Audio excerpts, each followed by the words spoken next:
The so-called jelly bed exploded on TikTok and Instagram, showing translucent, squishy mattresses that look like giant gummy pillows. Ads claim they're made of thermoplastic elastomer with a gel core, promising futuristic comfort, cooling, and even waterproof durability. But investigations reveal the truth. Most jelly bed videos are AI generated hoaxes designed to go viral. Reverse image searches show the same visuals recycled across multiple scam sites with no evidence of real production or shipping.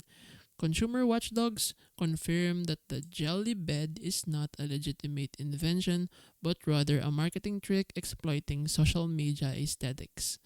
Some sites even list fake specs and glowing reviews, but independent testers found no actual product available for purchase.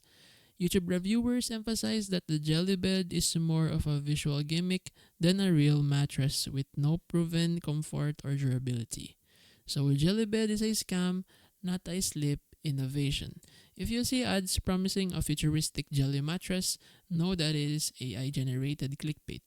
For real foot or back relief, stick to established mattress brands with verified materials and customer support.